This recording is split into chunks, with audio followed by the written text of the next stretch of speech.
Good morning. Today is Friday, December 25th, 2020. Today is the 10th of Tevet, the 10th day of the Jewish month of Tevet. It is a fast day. Mincha this afternoon at Adath is at a special earlier than normal time, 3:45 p.m.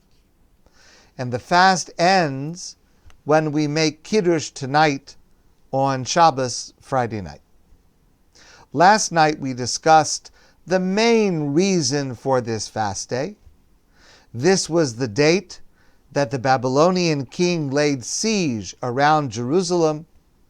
It happened about 2,500 years ago, and that led 2.5 years later to the destruction of Yerushalayim, the destruction of the first Beis Hamikdash, the Holy Temple in Jerusalem, and to the exile of the Jewish people to Bavel, to Babylonia. Our sages list other occurrences as reasons for this fast as well. For example, when the Beis Hamikdash was finally destroyed by the Babylonians and the Jews were exiled to Bavel, it was not the first wave of exile.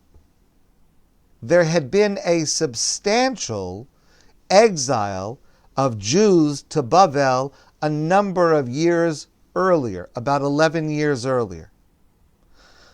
When the Beis Hamikdash was finally destroyed on Tisha B'Av, the 9th of Av, it took several months because of the fog of war for word to reach the community of Jews living in Bavel.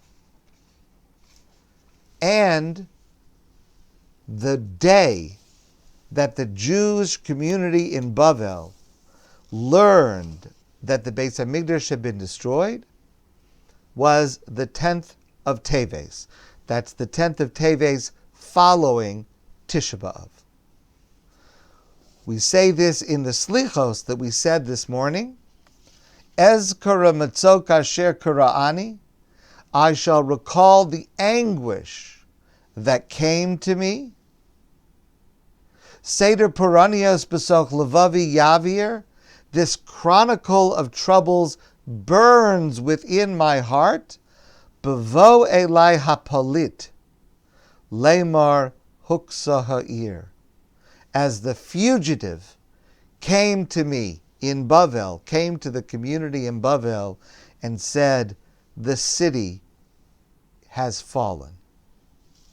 The Beis Hamikdash was destroyed.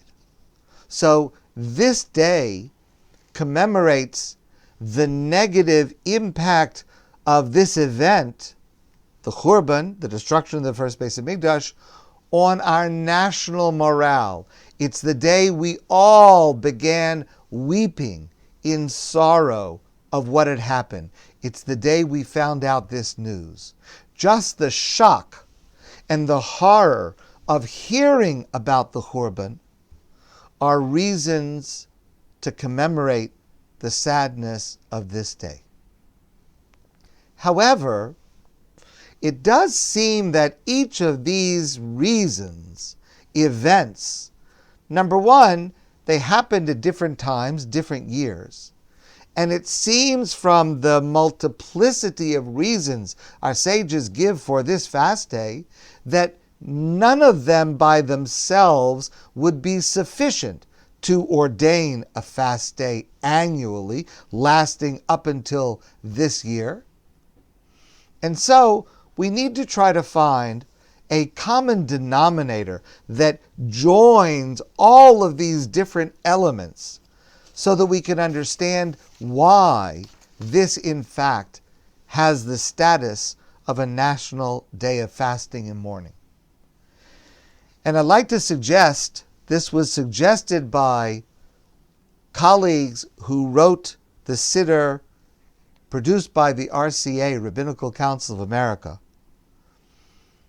that the key to this can be in understanding one more element to this day that comes from the modern era.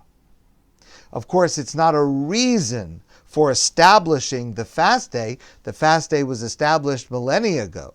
but it gives us a key, a way to understand how all of this may be connected.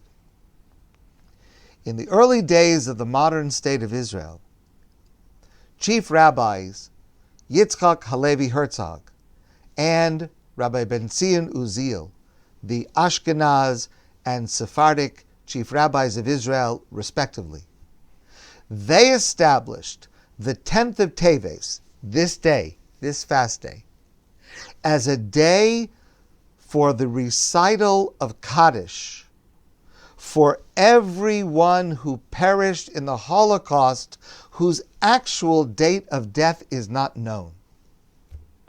And this is practiced even till today. Those who, God forbid, are saying Kaddish for someone who perished in the Holocaust, but they do not know the exact date, this date is established as the date for all of them to be remembered, to be mourned, and for Kaddish to be said for them. How does that connect with these days?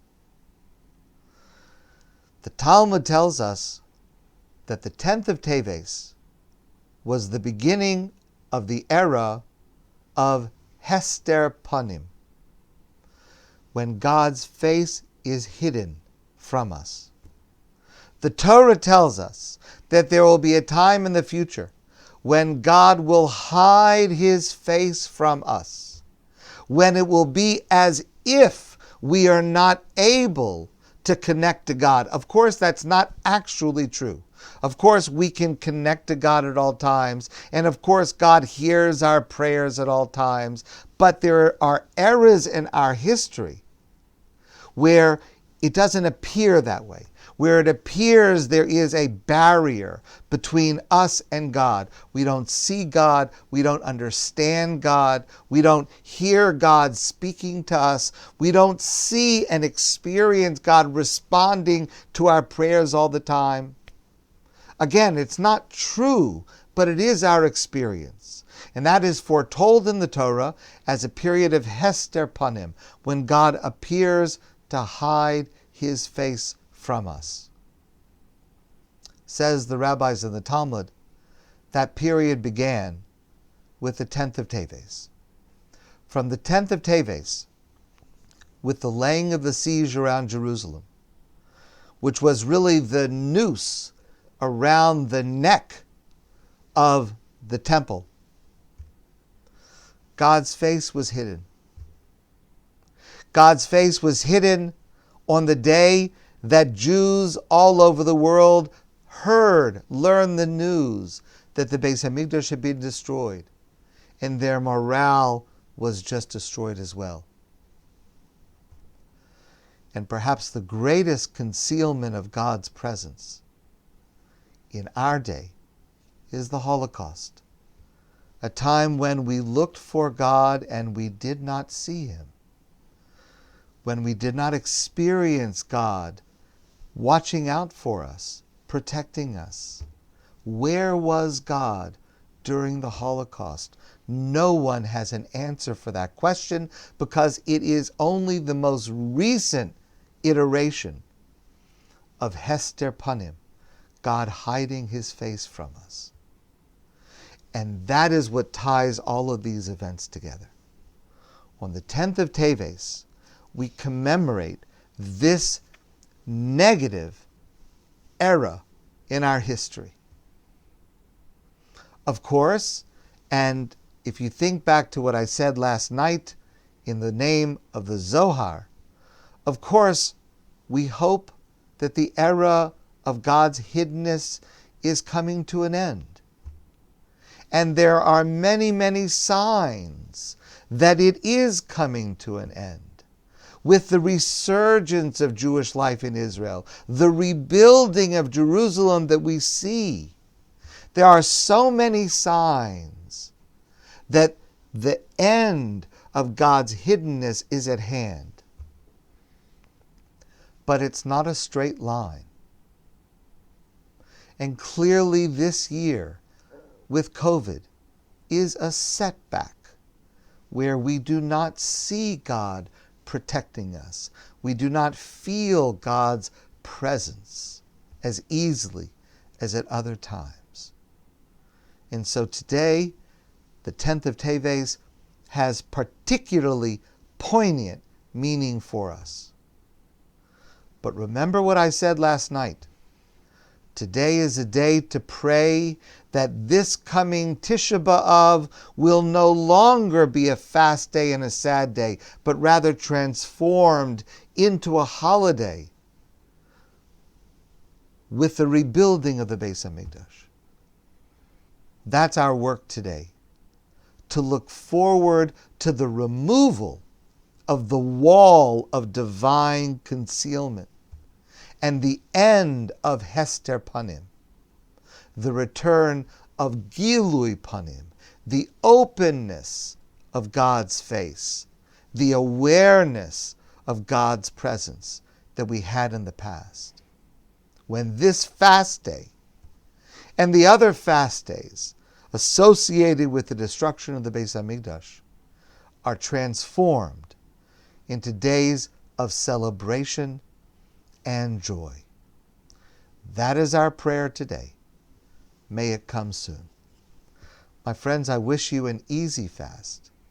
I wish you a beautiful Shabbos that hopefully is the harbinger of the successful outcome of this sad day, leading to celebration and joy. Have a great day. Have a beautiful Shabbos. And I look forward to seeing all of you soon in person.